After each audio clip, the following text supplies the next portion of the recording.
नमस्कार। आज और कल में आप सभी का स्वागत है। मैं हूं स्वाति रायना। इस शो में हमेशा की तरह हम आपको बताएंगे आज का बाजार का पूरा एक्शन, साथ ही कल के लिए क्या हो आपकी स्ट्रैटेजी और आपकी कल की तैयारी कराने के लिए हमारे साथ शामिल हैं इस वक्त शो में जी बिजनेस के मैनेजिंग एडिटर अनिल सिंह भी। अनिल जी, बहुत स्वागत है आपका, गुड इवनिंग।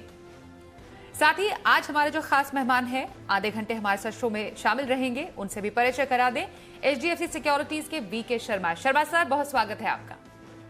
साथ ही पूरी रिसर्च टीम आप देख पा रहे हैं। आशीष से हम जानेंगे कैसा रहा आज बाजार का हाल। महिंद्रा एंड महिंद्रा के शेयरों में तेजी की वजह हमें बताएंगे कुशल गुप्ता। एलएनटी शेयरों में तेजी के ट्रिगर्स हम जानेंगे दीपांशु भंडारी से। और सबसे इंपॉर्टेंट लक्ष्मी विलास बैंक पर मॉरेटोरियम को लेकर अपडेट हमें देंगी पूजा त्रिपाठी। बातचीत शुरू करें उससे पहले बाजार के कारोबार पर एक नजर डाल लेते हैं। आज भी रोज की तरह बाजार ने नए रिकॉर्ड बनाए हैं। नई ऊंचाई पर बंद हुआ मार्केट। निफ्टी पहली बार 12,900 के पार बंद हुआ। आज दोपहर से पहले दरअसल बाजार में कारोबार ठंडा था। निफ्टी लाल निशान पर कारोबार कर रहा था, मगर जो तेजी आई वो आई दोपहर बाद। शॉर्ट कवरिंग से बाजार में रौनक दिखी और आखिर में निफ्टी 64 पॉइंट और सेंसेक्स 227 पॉइंट चढ़कर बंद हुए। साथ ही चलिए अब एफआईआईज और डीआईआईज के डेटा पर भी एक नजर डाल लेते हैं। एफआईआईज यानी विदेशी संस्थागत निवेशकों ने कैश मार्केट में करीब 3,072 करोड़ रुपए की खरीदारी की है। वहीं डीआईआईज यानी घरेलू संस्थागत निवेशकों ने करीब 2,790 करोड़ रुपए की बिकवाली की है।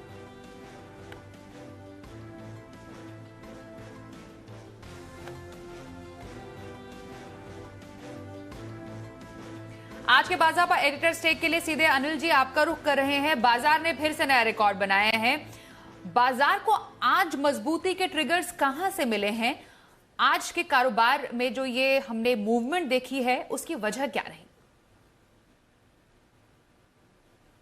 भारतीय बाजारों के लिए आज एक और ऐतिहासिक ट्रेडिंग सेशन, जहां लगातार तीसरे दिन भारतीय बाजारों ने नया रिकॉर्ड बनाया, लाइफ टाइम हाई। जी हां, दिवाली के दिन कल भी और फिर आज के सेशन में भी। अब 12,948 निफ्टी पर लाइफ टाइम हाई के तौर पर दर्ज हो चुका है और साथ ही सेंसेक्स में 44,215 का लेवल। लेकिन रिकॉर्ड हाई भले दोनों इंडेक्स में बने हो, लेकिन लीडरशिप फिर से आज बैंक निफ्टी की तरफ से आती हुई दिखी। 2% का दमदार उछाल बैंक निफ्टी में दिखा है। 568 अंकों की तेजी के साथ बैंक निफ्टी 29,750 पर जाकर बंद होने में कामयाब रहा। बैंक्स मजबूत थे, लेकिन बैंक्स का साथ देने के लिए आज आगे आए ऑटो शेयर।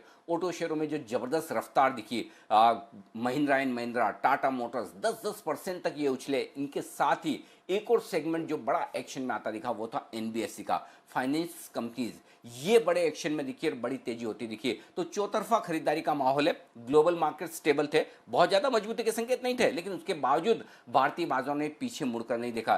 फर्स्ट हाफ में थोड़ा सीमित दायरे में उतार चढ़ाव के बीच ऊपर का ट्रेंड था, लेकिन मिड सेशन के बाद से जो रफ्तार पकड़ी बाजार ने, रुकने का नाम नहीं। डे हाई पर जाकर बाजार बंद होने में कामयाब रहे। वजह एक तो कंपनियों के नतीजे जो दमदार आए उससे जोश है ही, ग्लोबल मार्केट्स मजबूत है, लेकिन इन सब के साथ एफआईआईज की जो दमदार खरीदारी होती दिख रही है वो बाजारों में जोश भर रही है और लगातार हर एक लेवल पर जो शॉर्ट्स हैं वो कवर होते दिख रहे हैं। तो शॉर्ट कवरिंग बाजारों में सहारा दे रही है। तो शॉर्ट कवरिंग है, एफआईआईज की खरीदारी है, ग्लोबल मार्केट स्टेबल है, फंडामेंटल्स बेहतर होते हुए दिख रहे हैं और इन सब के चलते लाइफ टाइम पर लाइफ टाइम हाई बनते हुए नजर आ रहे हैं। तो एक और बेहद शानदार ट्रेडिंग सेशन, चौतरफा खरीदारी का माहौल, न सिर्फ दिग्गज बल्कि मिड कैप स्मॉल कैप शेयरों में भी भरपूर एक्शन आज के सेशन में रहा।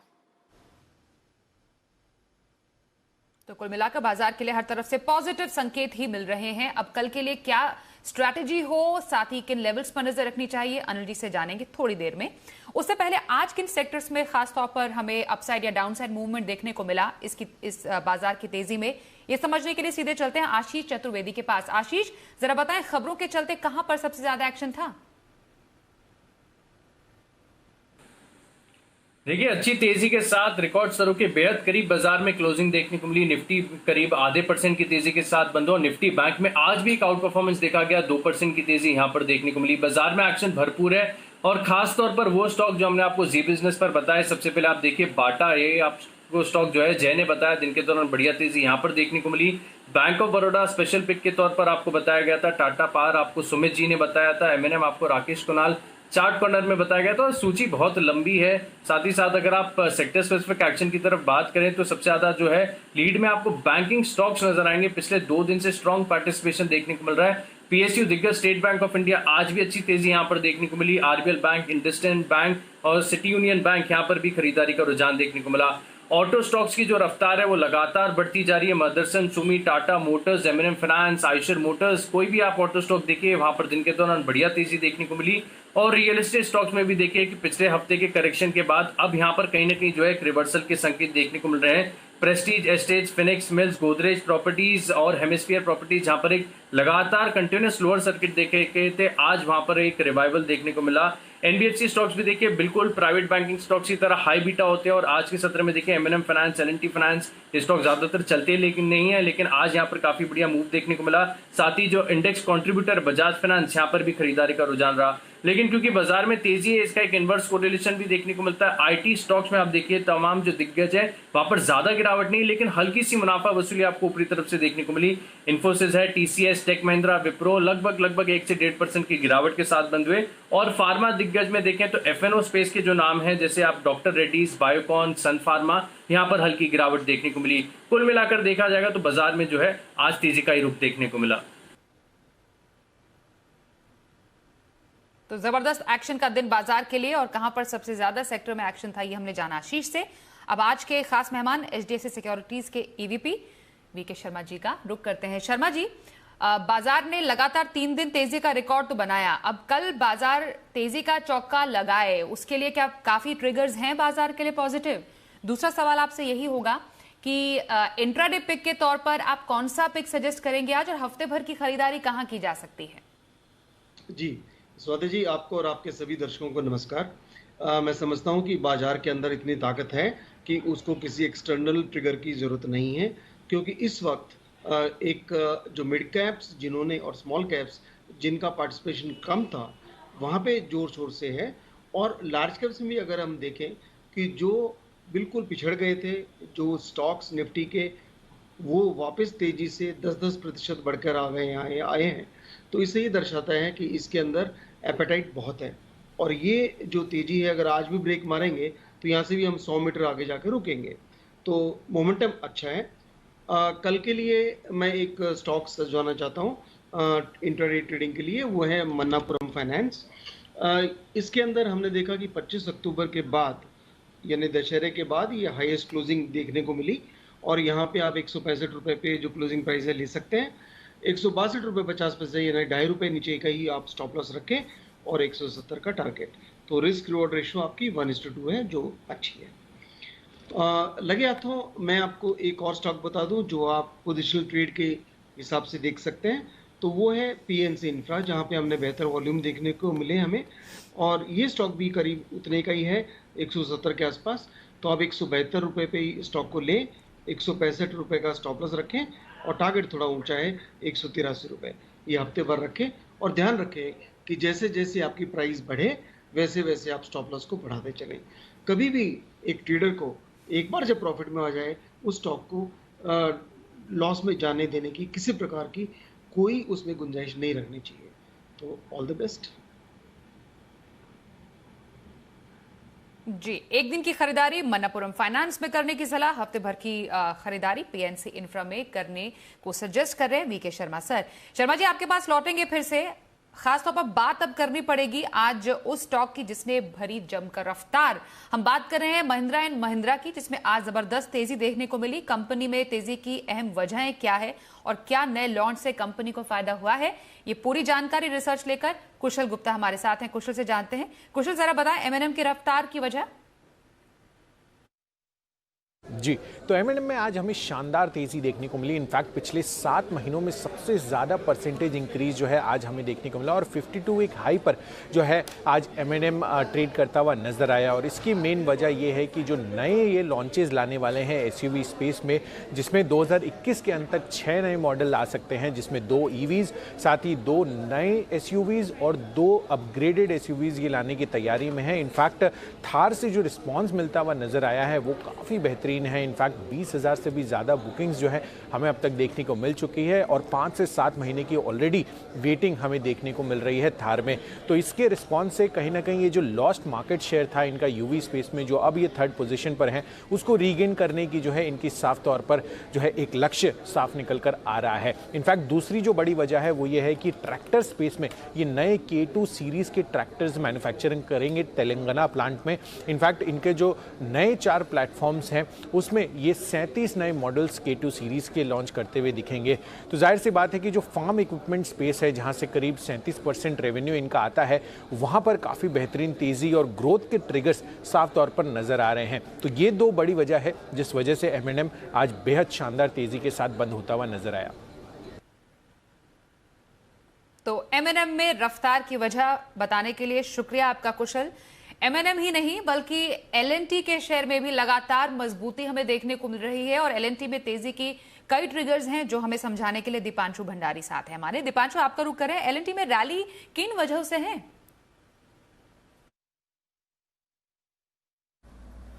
L&T के स्टॉक की बात करें तो जबरदस्त तेजी स्टॉक में आती हुई देखी है। 1150 के करीब ये स्टॉक आया है। 2 दिन में 10% की तेजी हुई है। 1 महीने में अगर आप देखें तो 25% का उछाल स्टॉक ने देखा है और मार्च 23 के लो से भी 60% की जबरदस्त रैली आ चुकी है। कई सारे ट्रिगर्स हैं जिसकी वजह से स्टॉक में तेजी बरकरार है। एक तो मजबूत ऑर्डर इनफ्लोज आ रहे हैं देश की दिग्गज इंफ्रा और कैपिटल गुड्स कंपनी के लिए। अगर हम देखें तो पिछले 6 हफ्तों में जबरदस्त नए ऑर्डर्स आए हैं। जो बुलेट ट्रेन का प्रोजेक्ट है वो भी इन्हें मिला है और 25,000 करोड़ की तो ऑर्डर बुकिंग इसी क्वार्टर में होगी। इसके साथ साथ टाटा ग्रुप कंपनी से कुछ बड़े ऑर्डर्स मिले हैं। कुछ और इंफ्रा और वाटर सैनिटेशन से रिलेटेड बड़े ऑर्डर्स कंपनी को ऑलरेडी मिल चुके हैं। तो वहां से एक जबरदस्त ट्रैक्शन आते हुए दिख रहा है। साथ ही रेलवे क्षेत्र के भी अच्छे ऑर्डर्स कंपनी को मिले हैं। पहली छमाही में 50,000 करोड़ से ज्यादा के ऑर्डर्स मिल गए हैं और अनुमान है कि दूसरी छमाही में इससे ज्यादा ऑर्डर्स मिल सकते हैं।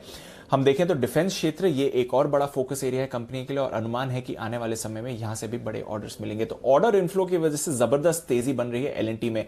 पर यही नहीं, एग्जीक्यूशन और ऑपरेशनल फ्रंट पर भी काफी सुधार आ रहा है क्योंकि एग्जीक्यूशन लेवल्स लगातार सारे प्रोजेक्ट साइट्स पर इंप्रूवमेंट दिखा रहे हैं। लेबर अवेलेबिलिटी जो एक बड़ी प्रॉब्लम थी वो भी अब प्री कोविड स्तरों पर पहुंच चुकी है। ऑपरेशनली कंपनी का कैश फ्लो मजबूत है। वर्किंग कैपिटल की ज्यादा कोई परेशानी नहीं इनको आ रही है। और साथ ही अगर आप देखें तो जो बुक टू बिल्ड रेशियो है वो काफी स्ट्रांग है उनके लिए, जिसकी वजह से रेवेन्यू की ग्रोथ भी आती हुई दिखेगी। एक कंसर्न है इनके हैदराबाद मेट्रो प्रोजेक्ट को लेकर क्योंकि लॉकडाउन के समय पर हैदराबाद मेट्रो ऑपरेशनल नहीं था तो वहां से थोड़े कंसर्न्स आए क्योंकि रेवेन्यू नहीं बना है। उसकी डेट है तकरीबन 14,000 करोड़ रुपए के लिए, जिसकी रीफाइनेंसिंग के लिए कंपनी इस समय तेलंगाना गवर्नमेंट और साथ ही SBI के साथ बातचीत में है और उनकी भी ऐसी उम्मीद है कि आने वाले समय में यह इशू भी रिजॉल्व हो जाएगा। तो ऑल इन ऑल बेहद पॉजिटिव ट्रिगर्स आते हुए दिख रहे हैं L&T में और स्टॉक में जबरदस्त तेजी बनी हुई है। शुक्रिया दीपांशु इस पूरी जानकारी के लिए आपका। शर्मा जी, न सिर्फ M&M बल्कि पूरे ऑटो सेक्टर में रफ्तार का माहौल है इस वक्त। 2% की तेजी के साथ 1 साल 7 महीने की ऊंचाई पर निफ्टी ऑटो इंडेक्स हम देख पा रहे हैं। तो M&M पर आपकी क्या राय होगी? दूसरा, L&T पर भी मैं आपका व्यू जानना चाहूंगी कि क्या किया जाए उसमें अभी इस तेजी में। जी, M&M के ऊपर अगर हम देखें महिंद्रा एंड महिंद्रा तो ऑब्वियसली वो नंबर 3 पे है और मिस्टर टाटा को एक काफ़ी चीज़ अखरती थी कि जब नंबर 2 पे महिंद्रा आ गया था तो टाटा वापस आगे निकल गया, लेकिन ये वापस उसको लेने की संभावना इनके पास है। महिंद्रा को मैं इसलिए समझता हूँ कि ये एक ऐसी कंपनी है जो देश की नब्ज को समझती है, किसान की नब्ज को समझती है और कोई इसमें किसी को सरप्राइज नहीं होनी चाहिए अगर ये कल को फार्मिंग में भी चले जाएं, क्योंकि वहां पे एक ऐसे शख्स की आवश्यकता है जहां पे कॉन्फिडेंस हो सके किसानों का। तो ये बात है दूर की है, लेकिन फिलहाल महिंद्रा बहुत अच्छी कंपनी है। और दूसरा आप जिक्र कर रहे थे किस चीज का मैम, माफ कीजिए? L&T sir. ये L&T तो वो कंपनी जी, L&T तो वो कंपनी है जिसके सब्सिडीज पहले ही 100% नीचे से बढ़ चुकी हैं।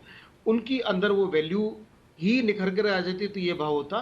तो ये तो समय के साथ साथ हुआ ही है, प्लस ऑर्डर फ्लो और एक के बाद एक वो एक कॉन्फिडेंस नया लेकर आया है। और वैसे भी इंफ्रास्ट्रक्चर की जो कंपनियां हैं वो लास्ट में चलती हैं जब रिकवरी मोड में इकोनॉमी होती है।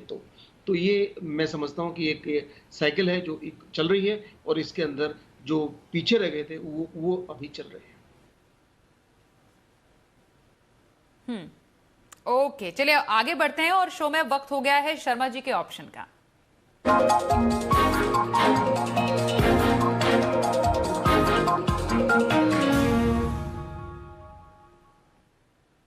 वीके शर्मा साहब हमारे साथ शो के खास मेहमान भी हैं आज। शर्मा जी, आज आप कौन सा ऑप्शन दर्शकों को बताएंगे जो कल बम्पर कमाई कराएगा? चलिए दोबारा एक बार ऑप्शन के जो कद्रदान हैं उनको नमस्ते। और यहाँ पे मैं दो ऑप्शन लेकर आया हूँ। एक तो बजाज फाइनेंस, और बजाज फाइनेंस के अंदर लगातार तेजी चल रही है और एक तरह से जो एक फ्लैग पैटर्न बनता है, इसका फ्लैग पैटर्न साइडवेज नीचे न जाके थोड़ा ऊपर की तरफ गया है और अब ये उससे भी आगे निकला है। तो मैं समझता हूँ कि यहाँ पे 4700 की कॉल जो ट्रेडर है वो ले सकता है। नवंबर की ये 4700 की कॉल 104 रुपए पे ले सकते हैं। स्टॉप लॉस रखें 75 रुपए का, टारगेट रहेगा 160 रुपए का। और दूसरा जो स्टॉक है वो है कोफोर्ज यानी कि पहले वाली NIT टेक्नोलॉजी। तो ये कंपनी में अभी अगर सेक्टोरल जो एक चर्न होता है वो अगर हो जाए बचे हुए इस सीरीज में, तो ये स्टॉक आपको अच्छे रिटर्न दे सकता है। तो 2300 की कॉल कोफोर्ज में आप लें, नवंबर की 84 रुपए पे लें, 65 रुपए का स्टॉप लॉस और टारगेट रहेगा 130 रुपए। नमस्ते और जय हिंद।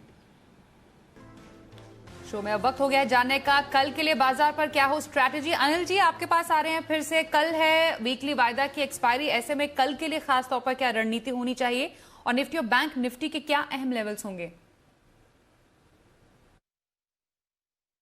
कल सुबह जब भारतीय बाजार अपने सेशन की शुरुआत करेंगे तो दो बड़े लक्ष्य सामने होंगे। जी हां, निफ्टी 13,000 अगर छुआ तो पहली बार हम वहां पर पहुंचेंगे और एक और नया ऐतिहासिक स्तर देखेंगे। और बैंक निफ्टी 30,000, हालांकि बैंक निफ्टी अपने रिकॉर्ड हाई से दूर है, 32,600 के आसपास के हैं, लेकिन फिर भी लंबे समय बाद बैंक निफ्टी भी 30,000 के पार निकलेगा। तो ये दो लेवल ऐसे हैं जिस पर आपकी नजर होगी। लेकिन क्या ये लेवल्स छुएंगे, हम पार करेंगे, टिकेंगे या नहीं, ये इस बात पर निर्भर करेगा कि आज रात अमेरिकी बाजारों में किस तरह का सेशन देखने को मिलता है। क्योंकि भारतीय बाजारों के बंद होने के वक्त अमेरिकी फ्यूचर्स बहुत सुस्त थे, हल्के से लाल निशान में थे, 25-30 पॉइंट, बहुत ज़्यादा कमजोर नहीं। तो देखते हैं अमेरिका में कल की कमजोरी के बाद आज बाजार रिकवर होते हैं या थोड़ा और करेक्शन दिखाते हैं, उससे आपको मिलेगी कल की ओपनिंग डाउ फ्यूचर्स को देखते हुए। लेकिन उसके बाद भारतीय बाजार अपनी ही रफ्तार पकड़ेंगे। अगर ग्लोबल संकेत कमजोर हुए तो हम नीचे से फिर रिकवर करके आगे बढ़ेंगे, और ग्लोबल संकेत मजबूत हुए तो सीधा 13,000 की तरफ बढ़ने की तैयारी निफ्टी की होती हुई दिखेगी और 29,900 30,000 की तरफ बढ़ने की तैयारी बैंक निफ्टी की होगी। और उसके बाद के आगे के टारगेट 30,400 500 के बैंक निफ्टी पर निकल कर आएंगे। कल के लिए जो मजबूत सपोर्ट रहेगा वो 12,750 से 12,825, ये 75 पॉइंट की रेंज निफ्टी पर अब मजबूत सपोर्ट के तौर पर काम करेगी। और बैंक निफ्टी पर 29,050 से लेकर 29,250, ये 200 पॉइंट की रेंज थोड़ी दूर है, लेकिन वहीं पर मजबूत सपोर्ट है। उससे ऊपर थोड़ा 29,500 भी एक तरह से सपोर्ट का काम कर सकता है। तो ये वो रेंज है, लेवल से जिन पर आपको नीचे की तरफ नजर रखनी है। एक बार 13,000 को पार करके निफ्टी टिका तो एग्रेसिव शॉर्ट कवरिंग आती हुई दिखेगी, जो निफ्टी को 13,200 तक इवेंचुअली आगे और ले जा सकती है। और बैंक निफ्टी एक बार 30,000 के पार निकल कर टिका तो फिर बैंक निफ्टी 30,400 30,500 तक की जाने की तैयारी में है। बस ग्लोबल मार्केट्स का थोड़ा सपोर्ट चाहिए, बाकी लोकल फैक्टर्स तो एकदम सपोर्टिव हैं, दमदार हैं, FIs की दमदार खरीदारी चल रही है, तो वहां पर कोई खास दिक्कत वाली बात नहीं। ग्लोबल मार्केट्स का सपोर्ट मिला तो कल और नया इतिहास, रिकॉर्ड बनने का चौका लगातार चौथे दिन देखने को जरूर मिल सकता है। और वायदा कारोबार की एक्सपायरी का भी दिन है, तो शॉर्ट कवरिंग का सहारा तो आपको 100% डेफिनेटली मिलेगा ही। शुक्रिया अनिल जी, कल के लिए बाजार पर स्ट्रैटेजी बताने का। आइए अब देखते हैं वायदा बाजार में ऑप्शन की किस रणनीति से कल आपको मिलेंगे कमाई के मौके।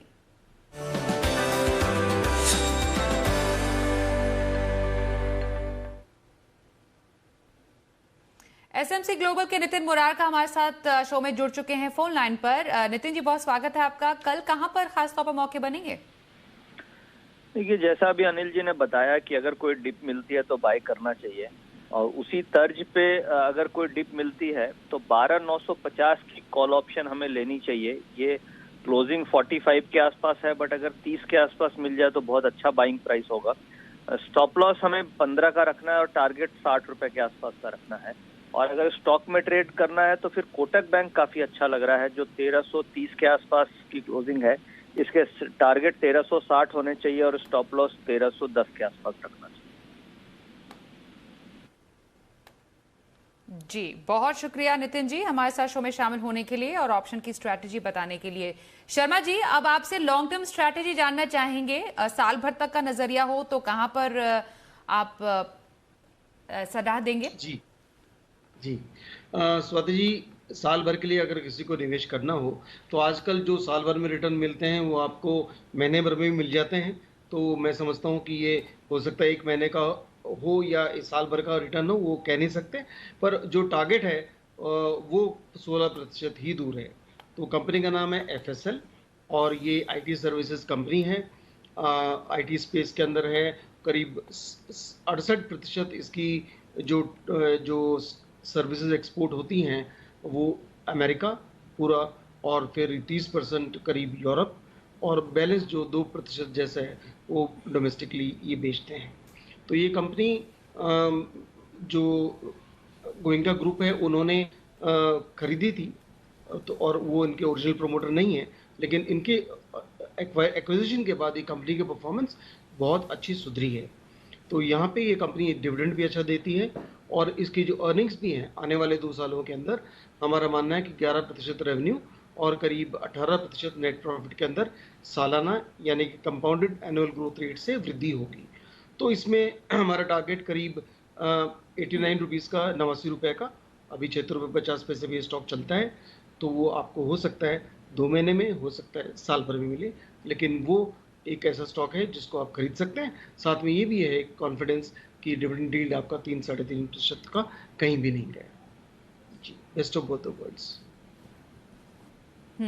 फर्स्ट सोर्स सॉल्यूशन यानी एफएसएल में लंबी अवधि की खरीदारी करने की सलाह वीके शर्मा जी की। सर बहुत बहुत शुक्रिया आपका, आप हमारे साथ शो में शामिल हुए और साथ ही हमारे तमाम सहयोगी हम तक एक्सक्लूसिव खबर और रिसर्च पहुंचाने के लिए आपका भी शुक्रिया। तो आज के लिए शो में बस इतना ही। कल फिर से मुलाकात होगी। बाजार का लाइव एक्शन देखने के लिए जरूर जुड़िए जी बिजनेस के साथ सुबह 7 बजे से लाइव। फिलहाल दीजिए इजाजत, नमस्कार।